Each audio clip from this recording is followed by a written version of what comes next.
បងប្អូនជាទីមេត្រីឃើញថាឥឡូវនេះខាងថៃវានៅតែបន្តប្លង់បាទមានន័យថាប្លង់គ្រាប់ចូលមកទឹកដីកម្ពុជាយើងជាបន្តបន្ទាប់ស្ទើរតែគ្រប់ច្រកហើយមកទល់ពេលនេះក៏ប៉ុន្តែកងទ័ពកម្ពុជាយើង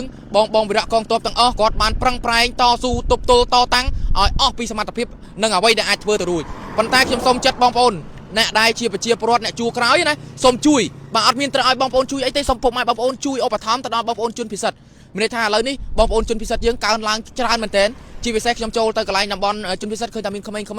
លក្ខណៈផ្សេងគាត់កំពុងតែមានការខ្វះខាតនឹងត្រូវការនៅស្បៀងចំណីអាហារទឹកសុទ្ធក៏ដូចជាសម្ភារៈប្រើប្រាស់មួយចំនួនហើយអញ្ចឹងហើយពេលខ្លះយើងចូលទៅដៃទៅទេវាពិបាកដែរបងប្អូនណាមួយខ្ញុំធនធានខ្ញុំវានៅមានកម្រិតរាល់ថ្ងៃនេះមានតែ sponsor មួយអញ្ចឹងខ្ញុំអត់អាចចំណាយគ្រប់គ្រាន់ទេគ្រាន់តែសាំងចាក់ដើម្បីធ្វើដំណើរចុះមកយកព័ត៌មានហ្នឹងស្ទើរតែមិនគ្រាន់ផងអញ្ចឹងមានតែពុកម៉ែបងប្អូនជួយគ្នាស្រាក់ដៃគ្នាម្នាក់បន្តិច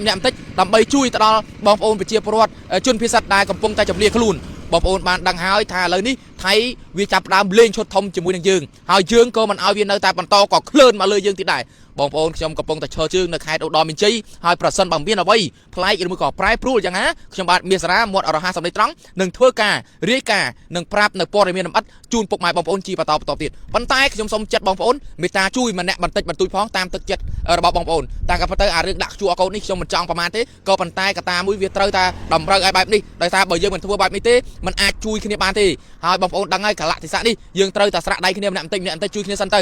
បងវីរៈកងទ័ពជួរមុខគាត់ប្រឹងអស់ពីសមត្ថភាពអស់ពីកម្លាំងកាយចិត្តគាត់រីឯយើងជាប្រជាពលរដ្ឋនៅជួរក្រោយគួរណាតែជួយតាមទឹកចិត្តនិងតាមលទ្ធភាពអ្វីដែលយើងអាចធ្វើទៅរួចបងប្អូនជាទីមេត្រីខ្ញុំបាទមាសសារ៉ានឹងយកនៅថវិកាដែលពុកម៉ែបងប្អូនឧបត្ថម្ភនោះយកទៅទិញសម្ភារៈនិងស្បៀងនិងចំណីអាហារបន្តិចបន្តួចនិងសល់ជាលុយកាក់ខ្លះខ្ញុំនឹងយកទៅចែកជូនពួកគាត់នៅឯតំបន់ជំរំជនពិសិដ្ឋនិងបងប្អូនជនពិសិដ្ឋដែលធ្វើដំណើរតាមដងផ្លូវខ្ញុំសូមបញ្ជាក់ជូនពុកម៉ែបងប្អូនថា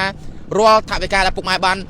ឧបត្ថម្ភឲ្យខ្ញុំគឺខ្ញុំចំណាយទាំងស្រុងតែម្ដងទៅលើបងប្អូនជនពិសិដ្ឋហើយខ្ញុំមិនមែនយកមកទុកសម្រាប់ចាក់សាំងចាក់អីអត់ទេខ្ញុំសុកចិត្តចំណាយលុយ sponsor ពីក្រុមហ៊ុន Uwell ដែលឧបត្ថម្ភឲ្យខ្ញុំយកទៅចាក់សាំងផ្ទាល់ខ្លួនឯងប៉ុន្តែគ្រប់មិនគ្រប់អានឹងខ្ញុំតាមមើលតាមជាក់ស្ដែងបន្តទៀតបងប្អូនជាទីមេត្រីខ្ញុំបាទមាសសារ៉ាមានតែប៉ុណ្្នឹងទេប្រសិនបើមានអ្វីបន្ថែមខ្ញុំបាទមាសសារ៉ានឹងធ្វើការអាប់ដេតនិងរាយការណ៍ព័ត៌មាននេះជូនទៅដល់ពុកម៉ែបងប្អូនជាបន្តទៀតបាទសូមអរគុណនិងសូមគោរពលា